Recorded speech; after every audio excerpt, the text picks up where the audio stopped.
the U.S. is tracking a big drop in tourism from around the world. Take a look at this. Travel from Canada and Mexico was down double digits in March. We're also seeing fewer visitors from Western Europe, Central and South America, I should say. Stunning images of near-empty passenger planes are popping up on social media. These international flights have many tourists flying to the USA practically alone.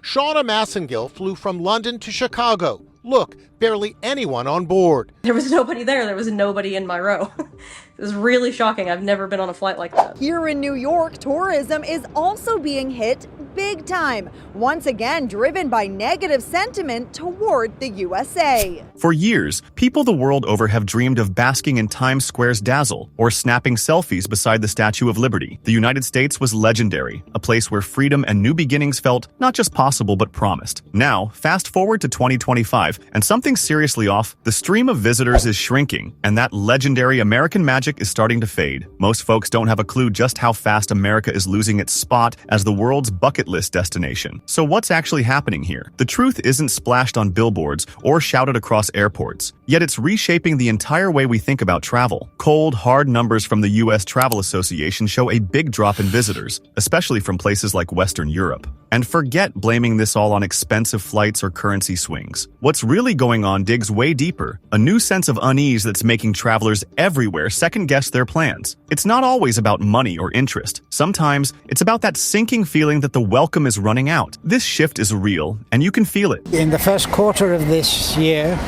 we're down about 29 to 30%. And what are they saying when they cancel?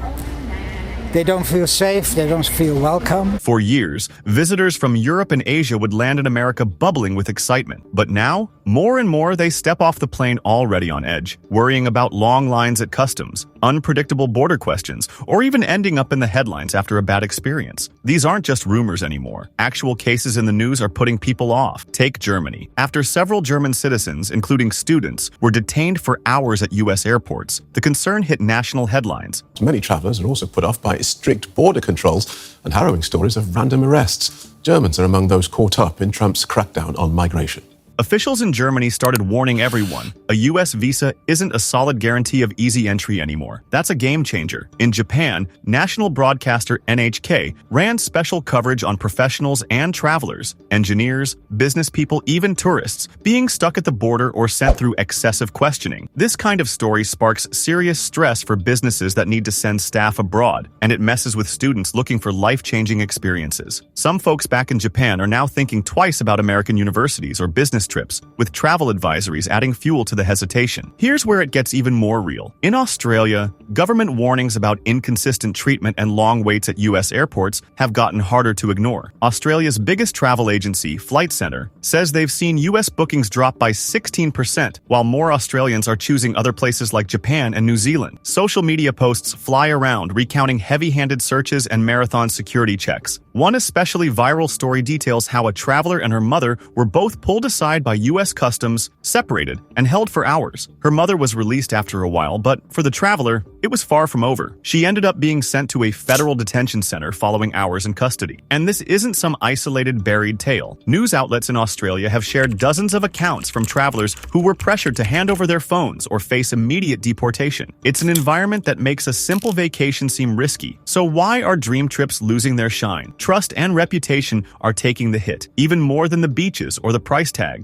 America used to give off this unbeatable energy. Now, uncertainty and hesitation creep in. Headlines aren't just about tourists stuck in limbo anymore. They're about students missing out on scholarships and professionals suddenly turned away despite having every piece of paperwork. Even holding the right visa doesn't reassure people the way it used to. That's tough to process. As you look for answers, another layer unfolds. Politics is making everything harder. Trade disputes, new tariffs, and diplomatic tensions are driving up costs, cutting flights, and making travel a gamble. Canadians, who've always been among the most loyal U.S. visitors, are now backing away too. Forbes reports a single month brought a 20% drop in air travel from Canada to the U.S., and even steeper declines at land crossings. Online forums are full of Canadians telling each other it's time to spend vacation money somewhere else. Instead of Florida, families are buying vacation homes in Portugal or Mexico. Major carriers like Air Canada are quietly cutting their U.S. routes and adding more options to Europe and Latin America. It's not about headlines or slogans. It's the way actions show what's really changing. Consider France now. For decades, Americans have crowded Paris while waves of French families happily packed for adventures in New York or the Grand Canyon. Lately, though, reality is catching up, and the old fairy tale image is fading. French newspaper Le Monde reports the U.S. is losing its shine. French booking rates have slumped by double digits, with more people choosing Spain, Greece, or Quebec instead. It's not only about the sights, it's about a growing feeling that America just doesn't feel as inviting. Polls back it up. Over 70% of French citizens say they now view U.S. leadership in a negative light, unprecedented for such a longtime ally. This shift should make everyone sit up and pay attention. The outlook isn't set in stone, but fixing the downward spiral goes way beyond splashing cash on ads. At the heart of it all is the need to shake up how America greets international guests. That means ending the confusion at the border, making sure staff understand cultural differences, and working with embassies to ensure visitors are truly welcome. Tourism is much more than business. It's about global friendship and stories that start even before someone lands at the airport. When these stories turn sour, it means more than empty hotels. America's entire reputation can be on the line, and that's the kind of damage that lingers for years. Before we continue, make sure to subscribe. The world still eats up American movies, tech, and music, but pure admiration isn't enough to fill those planes or rock the summer festivals. Expectations in 2025 are so much higher. People want dignity, respect, and a sense of safety when they cross a border, not uncertainty. International travelers crave clear signals that they'll be treated fairly, not just as ticket holders, but as valued guests. Now, in Germany, more students are turning to universities in Canada, and Japanese engineers are finding opportunities in Singapore instead of making the journey to Silicon Valley. It's not just a passing phase, the impact is being felt all the way through the global travel industry. Airlines are overhauling their routes, insurance providers are quietly making changes, and some tour operators are building entire packages that skip the US. Even the travelers who do come home with stories that sound more like warnings than glowing recommendations. That classic American dream trip? For more and more people, it's starting to sound complicated, even risky. You hardly ever hear about how fast a nation's reputation can fall apart, but it's happening right now, one missed connection at a time. The real challenge facing the US is whether it can rebuild lost trust and revive its appeal in the world's eyes. Maybe it all comes down to empathy. At the end of the day, every single traveler carries a story. Every passport is a chance to create real connection. True hospitality is about showing people they matter, right from that first click on the visa site to the first hello at the airport. When those stories dry up, it isn't only the tourism dollars that disappear, it's friendships, goodwill, and the little sparks of curiosity that fuel global culture. As 2025 unfolds, the world is glancing away, sometimes slowly, sometimes suddenly, but always with a new sense of caution about the US as a dream destination. It's a pivotal moment. So if you were choosing where to travel this year, would America still make your list? Share your thoughts below, and don't forget to like and subscribe for more surprising stories from the world of travel.